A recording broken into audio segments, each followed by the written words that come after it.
Bonjour et bienvenue dans cette nouvelle vidéo où l'on va continuer avec le TD numéro 1. Donc, exercice 3. Nous avons une demi-boule sphérique de centre O et de rayon R, transparente, d'indice n égale à 2. Elle reçoit sur sa face sphérique un rayon lumineux SI, parallèle à son axe de symétrie HO, sous un angle d'incidence I égale à 45 degrés. Première question, construire la marche du rayon lumineux. Donc, nous avons le rayon incident, SI ici, SI, et on veut, comme on nous l'a demandé, on veut construire la marche de ce rayon. Donc, il faut d'abord trouver l'angle de réfraction au point I. Alors, pour trouver cet angle de réfraction, on va appliquer la loi de Snell-Descartes de la réfraction. Alors, la loi de Snell-Descartes au point I, elle va s'écrire l'indice de l'air multiplié par sinus I égale à l'indice de la demi-sphère multiplié par sinus R. Alors l'indice de l'air c'est 1, donc on écrira. Alors d'abord, donc au point I, nous avons sinus, directement sinus de I est égal à n sinus R. Donc sinus de R est égal à sinus de I sur n. Alors, on connaît les valeurs de I et n, donc on peut trouver sinus de R. Donc c'est sinus 45 sur n qui est égal à 2. Et donc, on obtient à la fin R qui est égal à 20,705 degrés. Et donc maintenant, on peut tracer le rayon réfracté au point I.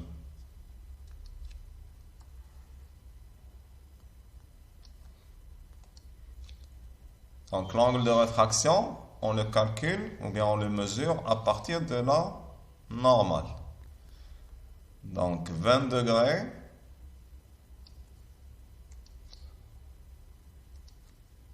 donc on a R égale à 20,700, c'est à peu près ça.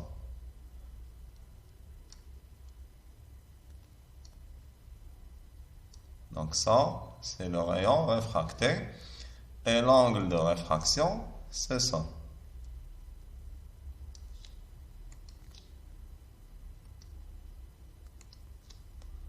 L'angle de réfraction, c'est cet angle-là. Entre la normale et le rayon réfracté. Alors maintenant, le rayon réfracté va tomber sur la face verticale, ou bien la face plane de la demi-sphère. Alors ce point d'incidence, on va l'appeler point I', par exemple. On va tracer la normale au point I' pour trouver l'angle d'incidence au point I'.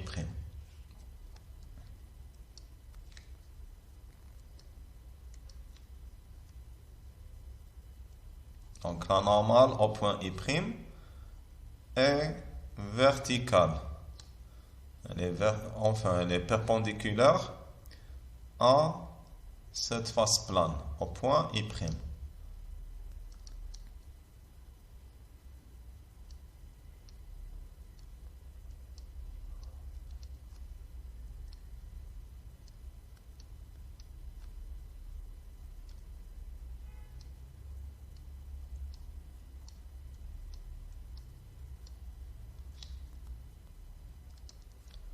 Donc on va l'appeler N'. Et donc l'angle d'incidence au point I', c'est cet angle-là,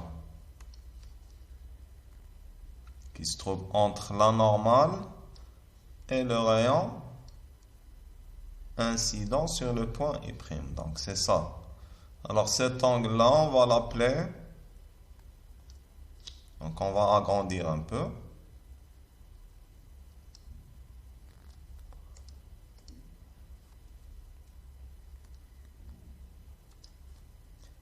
Donc cet angle-là, on va l'appeler I'.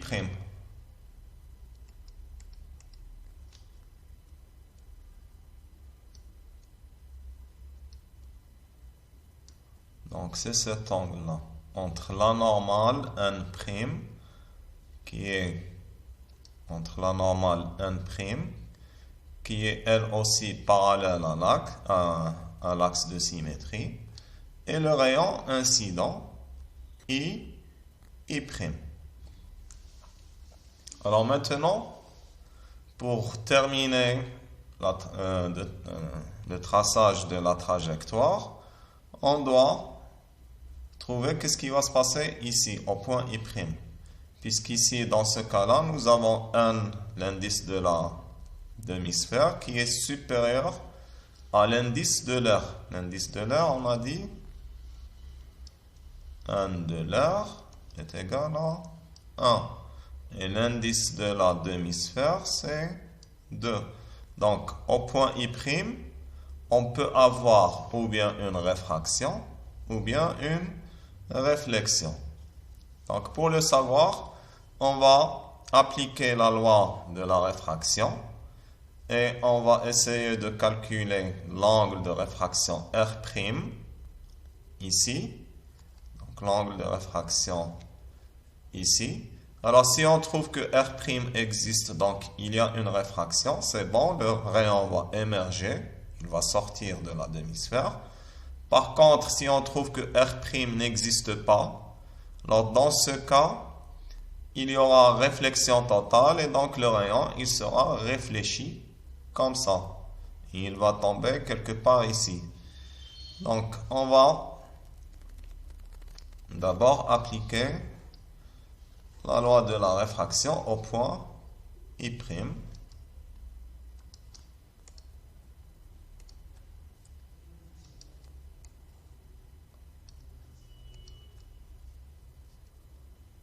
Donc, au point I', la loi de la réfraction, elle s'écrit comme ça. N sinus I' est égal à sinus de R'. Ça veut dire que sinus R', c'est 1 sinus I'. Donc, pour trouver R', il faut connaître I'. Le problème, c'est que jusqu'à maintenant, on n'a pas calculé I'. On doit trouver une méthode pour déterminer la valeur de I'. Donc, on revient à notre schéma.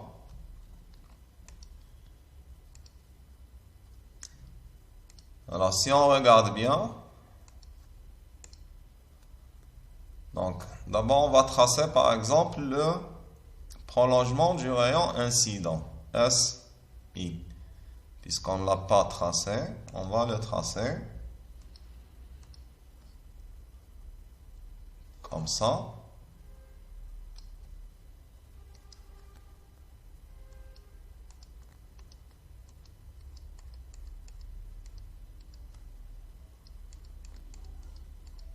Alors, le prolongement nous donne la direction initiale du rayon incident. Alors, après avoir été réfracté, le rayon a changé de direction, comme ça. Ça veut dire que ce rayon-là, SI, a été dévié. Alors, l'angle de déviation, c'est cet angle-là.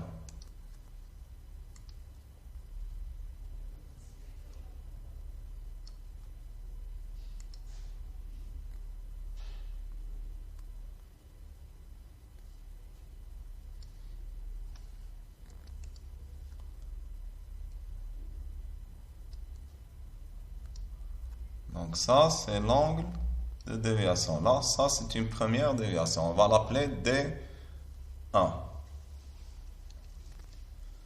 Alors, si on regarde bien notre schéma, on a N' qui est perpendiculaire à la face plane de la demi-sphère.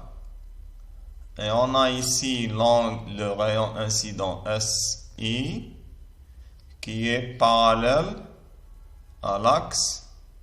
Donc on a le rayon SI qui est parallèle à l'axe de symétrie HO. Alors N' qui est perpendiculaire à cette face-là.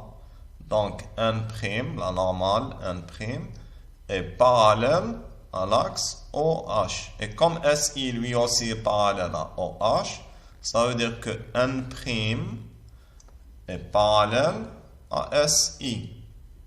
Et donc, ici l'angle I' et l'angle D1 sont égaux, puisque ces deux droites-là, celle-là qui représente SI, le rayon incident, et la normale N', sont toutes les deux parallèles. Donc l'angle I' est égal à la déviation D1.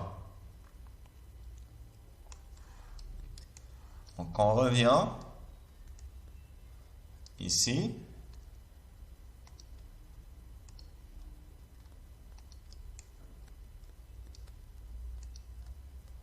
Donc on a dit que I' est égal à D1. Et on sait que D1 est égal à R, l'angle de réfraction, moins l'angle d'incidence. Alors R, on connaît sa valeur, c'est 20,705. Et I, c'est 45. Donc on va obtenir à la fin moins 24,295 degrés. Donc on voit que D1 et I' sont négatifs. Donc si on revient à notre schéma, on va vérifier ça. Donc on avait pris I positif, ça veut dire que le sens des angles positifs, le sens positif des angles, c'est celui-là. Alors on voit que D1, on calcule les angles, par exemple les déviations, à partir de la direction initiale vers l'angle réfracté, ou bien vers le rayon. On part de la direction initiale. Donc on part de la direction initiale, qui est représentée par le prolongement de SI, vers le rayon dévié, qui est ici le rayon réfracté. Donc ça nous donne le sens de la déviation. On voit que ce sens-là est opposé au sens positif. Et donc la déviation ici, elle est négative. La même chose pour I'. L'angle d'incidence, on le mesure en partant de la normale vers le rayon incident, comme ça. Donc on voit que ce sens-là est opposé au sens positif. Ça veut dire que I' et D1 sont tous les deux négatifs. Et c'est ce qu'on a trouvé dans nos calculs. Alors maintenant, on va continuer avec le traçage de la trajectoire. Donc on est arrivé au point I'. On a trouvé que I', l'angle d'incidence I' est égal à moins 24,295. Donc on peut calculer R', l'angle de réfraction. Donc on a sinus de R', comme on l'a déjà dit ici. Donc sinus de R' est égal à 1 sinus de I'. Alors maintenant on connaît I', donc on peut calculer R'. Donc c'est 2 fois sinus de moins 24,295. Donc on obtient moins 0,82. Ça nous donne R' égale à moins 55,373 degrés. Donc ça, on va encadrer tous nos résultats. Donc on a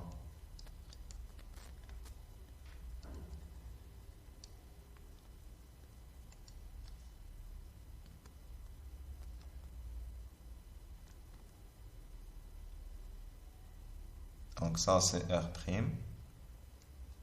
Et on a ici I' et D1.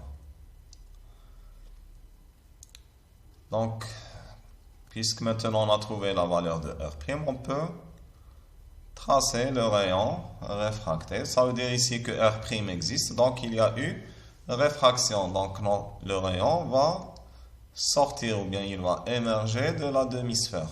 Il ne va pas être réfléchi. Alors pour tracer le rayon réfracté, on doit d'abord tracer le prolongement du rayon incident, comme ça.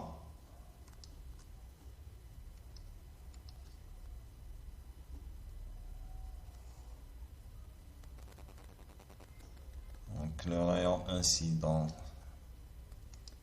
son prolongement, c'est ça.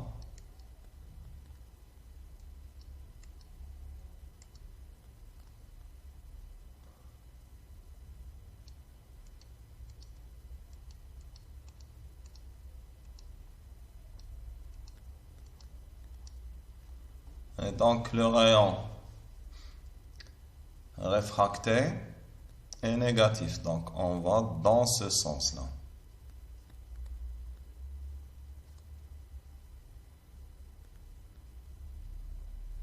Enfin, pardon, dans ce sens-là, vers le bas. Donc R' c'est 55 degrés, donc c'est à peu près ça. Et donc R', c'est ça.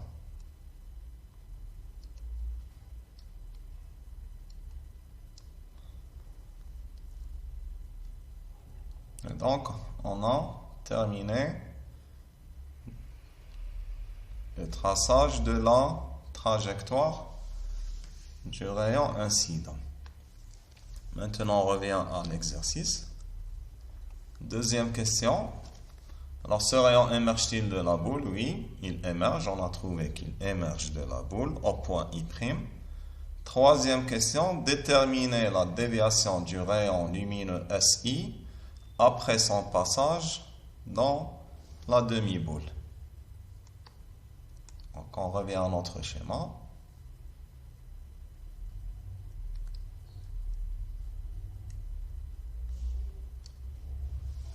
Donc, le rayon incident, c'est celui-là. SI. Sa direction initiale, c'est ça. Et le rayon émergent, c'est celui-là.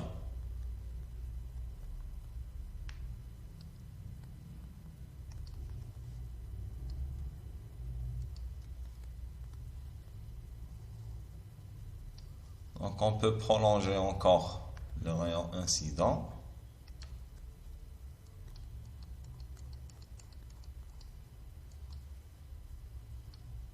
Donc, c'est ça. Le rayon émergent, on a dit, c'est ça. Et le rayon incident, c'est SI. Alors, l'angle de déviation, c'est l'angle entre le rayon incident et le rayon émergent. Alors, le rayon émergent, on peut tracer aussi son prolongement pour que la déviation soit claire.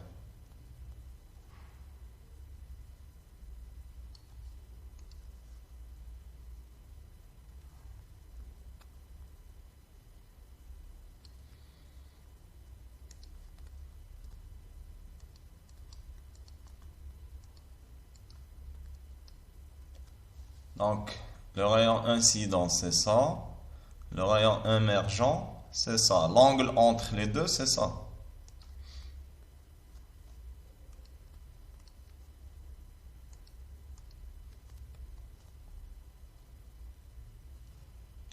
Donc, c'est ça.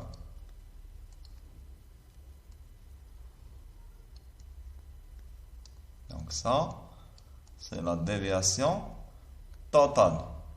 Ça veut dire c'est la déviation totale qu'a subi le rayon en traversant toute la demi-sphère. Alors, pour trouver ce rayon-là, on n'a pas de formule spécialement pour ce cas-là. On sait que, par contre, on sait que cette déviation totale, c'est la somme des déviations qu'a subi le rayon à chaque réfraction. Donc, D total, alors ici le rayon, il a subi deux déviations. Au point I et au point, donc au point I, il a subi une déviation D1. Et au point I', il a subi une déviation D2.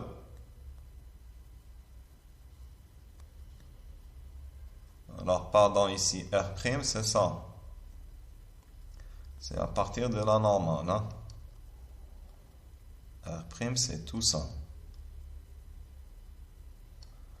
R', c'est tout ça. C'est à partir de N', qu'on mesure R'. La déviation, la deuxième déviation, c'est à partir du rayon incident. Ça veut dire à partir de ça. Donc, D2, c'est ça.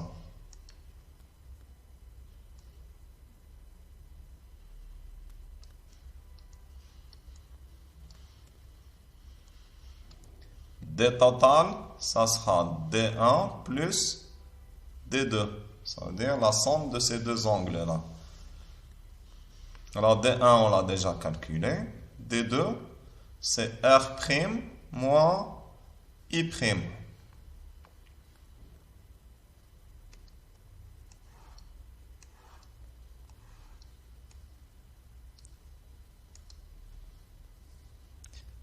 Donc, troisième question. D total, c'est D1 moins 1 plus D2. Donc, c'est la somme de toutes les déviations qu'a subi le rayon.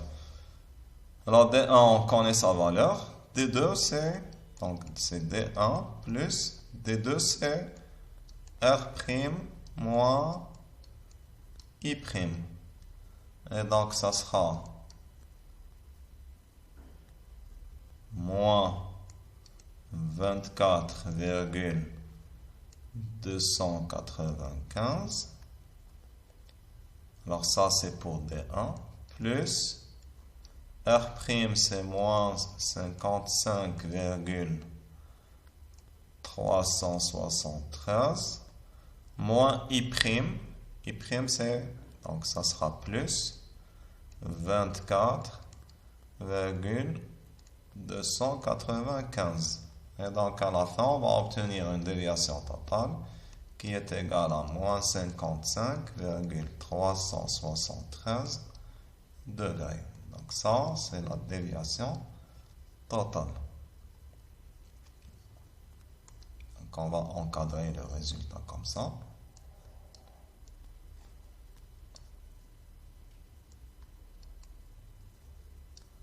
Donc, on voit que la déviation est négative. Ça veut dire qu'il y a eu une déviation dans le sens négatif. Donc, ça, c'est le sens positif. Et la déviation, c'est dans le sens négatif. Alors, on voit aussi, si on compare par exemple, ici les valeurs de R'. R', c'est moins 55,373. Et la déviation totale. On voit que les deux rayons, que les deux angles sont égaux. C'est ce qui est vérifié ici. Donc ça, c'est R'. Et ça, c'est I'. Alors, puisque la normale N', est parallèle au rayon incident SI, donc cet angle R' là est égal à celui-là.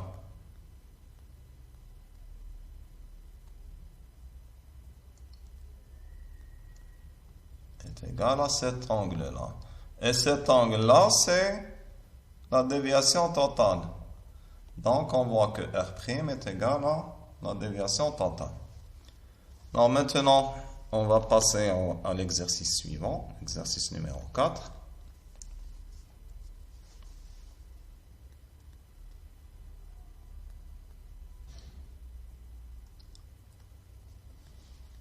Alors, dans l'exercice numéro 4, on a un poisson qui est posé sur le fond d'un lac. Alors, il regarde vers le haut et voit à la surface de l'eau. Alors, l'indice de réfraction de l'eau, c'est 1,33. Donc, il voit un disque lumineux de rayon R centré à sa verticale et dans lequel il aperçoit tout ce qui est au-dessus de l'eau. 1. Expliquer cette observation. Alors, pour expliquer cela, on a fait un petit schéma.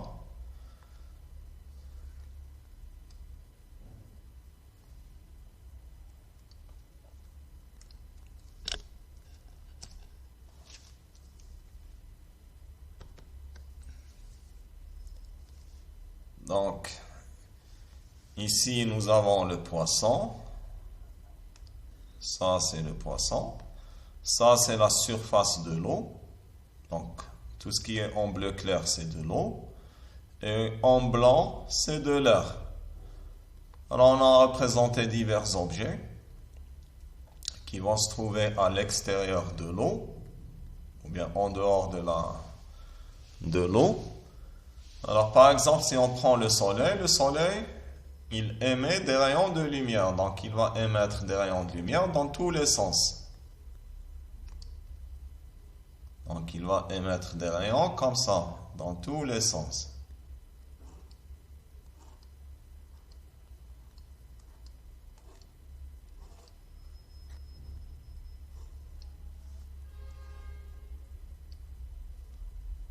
Etc. Alors, parmi ces rayons-là, parmi tous ces rayons-là, nous, on va nous intéresser au rayon qui va parvenir jusqu'à l'œil du poisson. Puisque c'est ce rayon-là qui va permettre au poisson de voir le soleil. Alors, si aucun rayon émanant ou bien émis à partir du soleil n'arrive vers l'œil du poisson, ça veut dire que le poisson ne peut pas voir le soleil. Alors, il existe parmi tous ces rayons-là un rayon qui va parvenir jusqu'à l'œil du poisson. Donc, on va essayer de le tracer. Là, par exemple, on va prendre un rayon comme ça. Alors là, donc ce rayon-là va tomber sur la surface de l'eau en ce point-là. Donc on va tracer la normale ici.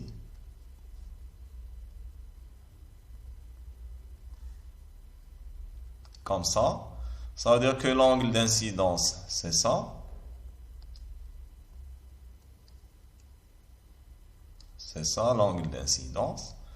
Et comme l'indice de réfraction de l'air est plus petit que l'indice de réfraction de l'eau, ça veut dire que l'angle de réfraction dans l'eau sera plus petit que l'angle d'incidence dans l'air. Et donc, le rayon réfracté sera réfracté comme ça, avec un angle plus petit que I. Et il va arriver jusque dans l'œil du poisson. Donc ça, ce rayon-là va permettre au poisson de voir un point du soleil. La même chose pour tous les autres points constituant le soleil. Ils vont émettre des rayons et ils vont émettre plusieurs rayons et parmi ces rayons, il existe certains rayons qui vont parvenir jusqu'à l'œil du poisson. Alors la même chose pour l'arbre. Alors l'arbre, lui, il n'émet pas de rayons. Il réfléchit les rayons du soleil. Donc l'arbre va réfléchir les rayons du soleil dans différentes directions, comme ça. Comme ça, comme ça. Alors parmi ces rayons, tous ces rayons-là, il existe un rayon qui va être réfracté à la surface de l'eau et qui va parvenir jusqu'à l'œil du poisson. Alors, comme pour le cas du soleil, si aucun rayon émanant de l'arbre n'arrive jusqu'à l'œil du poisson, ça veut dire que le poisson ne peut pas voir l'arbre. Alors ici, c'est clair que le poisson pourra voir l'arbre. Et donc, on va par exemple tracer la normale ici. Alors d'abord, on va effacer tout ça.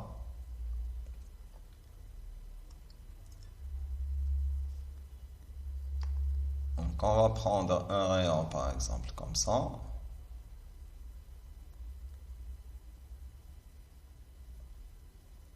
Qui sera réfracté comme ça. Et il va parvenir jusqu'à l'œil du poisson. La même chose pour la maison. Elle va réfléchir les rayons du soleil. Et comme ça, comme ça, comme ça, etc. Alors parmi ces rayons-là, il existe un certain rayon qui sera réfracté comme ça et qui va parvenir jusqu'à l'œil du poisson.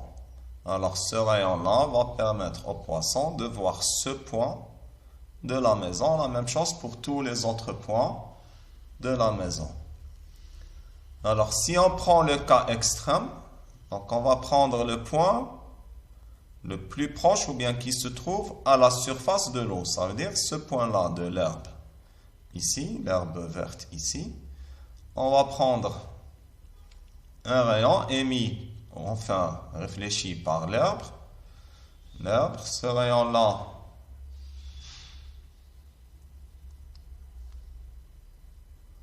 on va le prendre comme ça. Donc l'herbe aussi, elle va émettre, enfin elle va réfléchir les rayons dans tous les sens. Alors parmi ces rayons-là, il existe un rayon, puisque l'herbe se trouve au niveau de la surface de l'eau. Donc le rayon incident sera parallèle à la surface de l'eau. Et en un certain point, il sera réfracté de telle manière qu'il va arriver sur l'œil du poisson. Alors la même chose de ce côté-là, on a de la terre sans herbe, par exemple. On aura par exemple un rayon rouge qui sera, alors cette partie-là de la terre, elle aussi, elle réfléchit les rayons dans tous les sens. Parmi tous ces rayons, il existe un rayon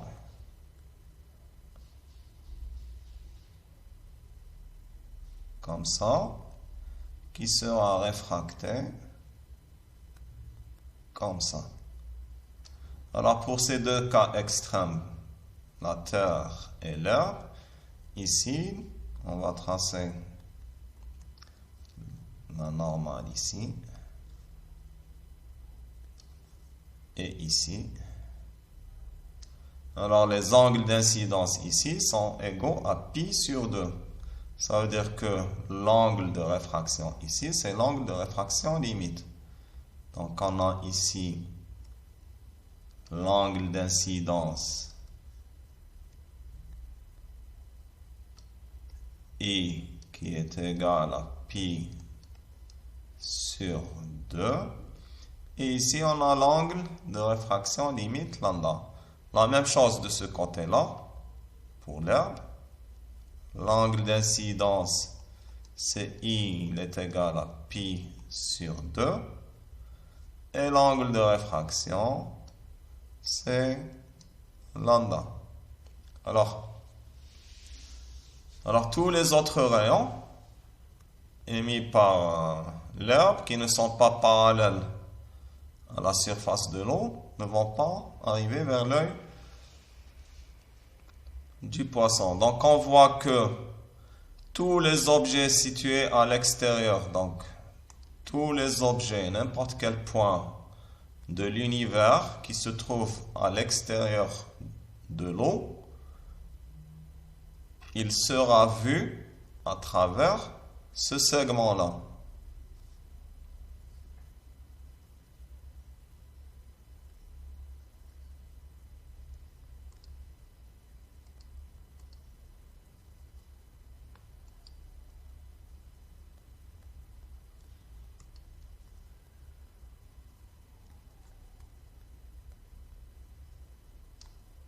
Donc, si j'ai un rayon qui va tomber ici, ici, ici, ou bien ici, ce rayon-là n'arrivera pas vers l'œil du poisson.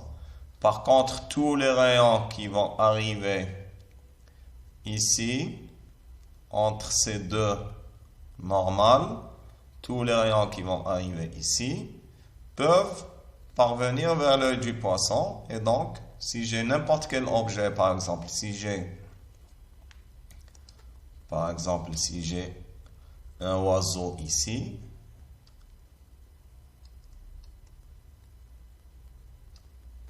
même s'il est lointain, par exemple, un oiseau ici, pour que, alors, le poisson pourra le voir à l'intérieur, ou bien à travers ce segment-là. À travers ce segment-là. Alors, ce segment-là, son centre se trouve ici.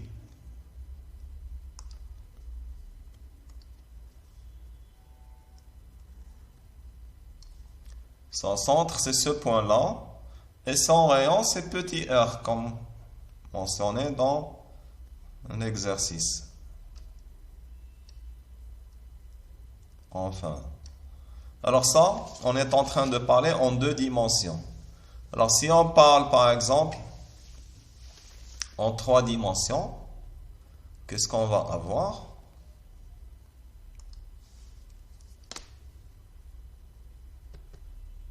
Donc on va avoir ça. Donc ici, en bleu,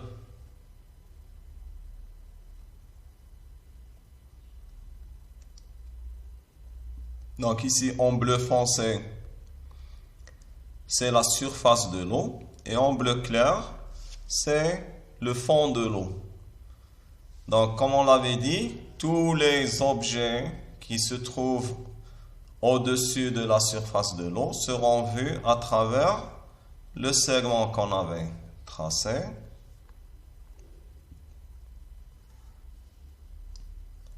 Alors, le segment, on va le tracer par exemple en jaune, comme ça. Alors ça, c'était un segment, c'était lorsqu'on parlait en 2 dimensions. En 3 dimensions, ça sera un cercle. Donc on aura un cercle.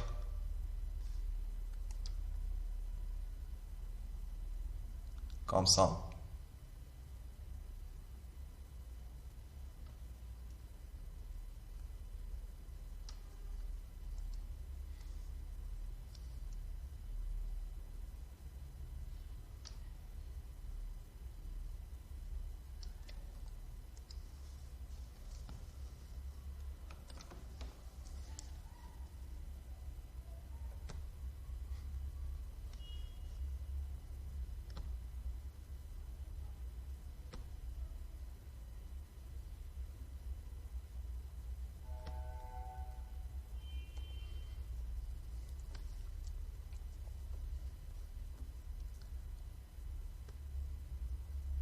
Donc le poisson est ici et tous les autres objets se trouvent au-dessus de la surface de l'eau, comme on l'a dit. Donc ça, c'est l'axe optique qui va traverser l'œil du poisson.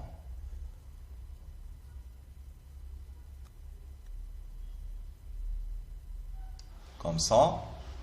Là, le segment à travers lequel tous les rayons vont parvenir vers l'œil du poisson, on l'avait dessiné, par exemple, là, comme ça.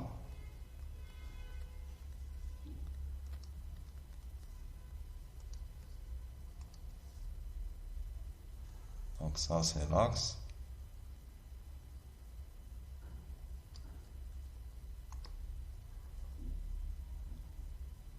Donc, comme on l'a dit, ça c'est la surface de l'eau, le poisson, ça c'est l'axe optique. Donc ici, qu'est-ce qu'on a? On va tracer le segment qu'on venait de tracer. On va le tracer en jaune par exemple. Donc on avait dit que l'axe optique passait par le milieu du segment. Alors ça c'était en 2 dimensions. En 3 dimensions, ça sera un cercle comme ça.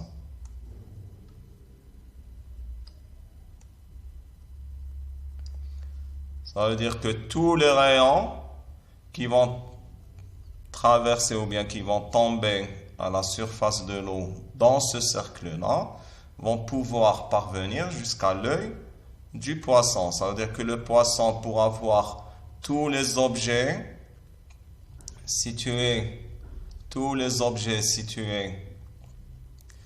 à l'extérieur de l'eau à travers ce cercle-là. Alors ça, c'est un cercle. Ici, vous voyez une forme ovoïde, mais c'est un cercle.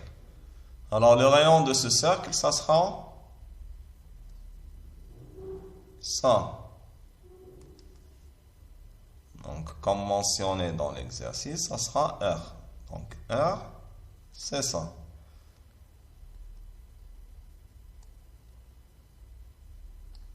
Alors, ça, c'est là entre la surface de l'eau en ce point-là. En ce point-là et l'œil du poisson, c'est H. Ça veut dire la profondeur à laquelle se trouve le poisson. Ensuite, donc on vient d'expliquer le phénomène du fait que, donc, on va par exemple,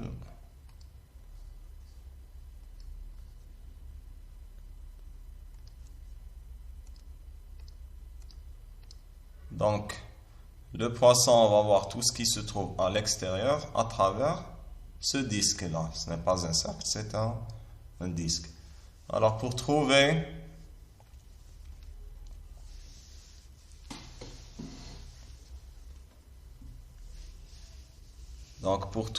R, qu'est-ce qu'on va faire? Alors, la question, pardon. On nous dit le rayon du disque, c'est R égale à 3 mètres, donc le rayon est donné. La question, à quelle profondeur se trouve le poisson? Donc on va trouver la profondeur à laquelle se trouve le poisson.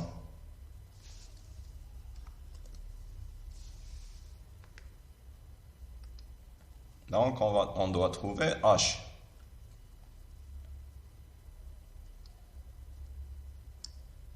Alors pour trouver H, comme on a dit par exemple, les rayons issus des objets situés à la surface de l'eau, par exemple ce rayon-là, il sera horizontal comme ça.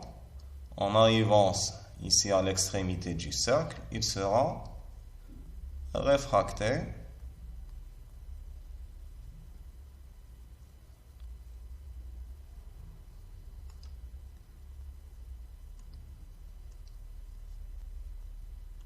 comme ça. Donc, on va le tracer en jaune, comme ça, c'est mieux. Alors, en ce point-là, nous avons la normale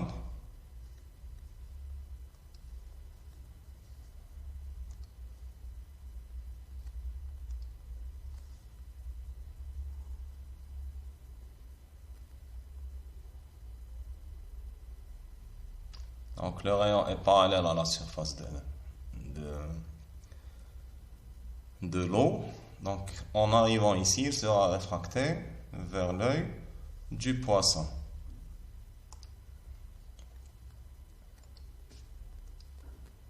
Alors maintenant, on va tracer la normale ici.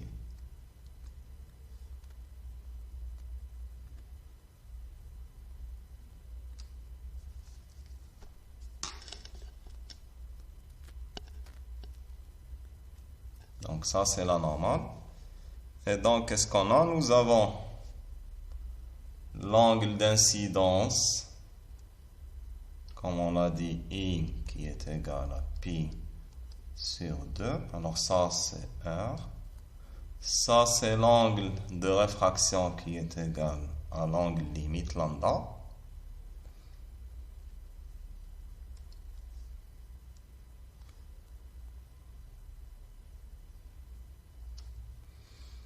Alors, ça, l'axe optique pour l'œil du poisson. Et ça, c'est la normale en ce point-là. Elles sont toutes les deux parallèles. Ça veut dire que cet angle lambda est égal à celui-là. Ça veut dire que ici aussi, nous avons lambda. Et nous, on cherche h. Et donc, on peut écrire que tangente de lambda est égale à R sur H. Et donc, H est égal à R sur tangente de lambda.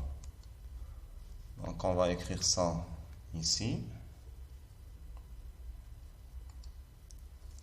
Donc, comme on avait dit,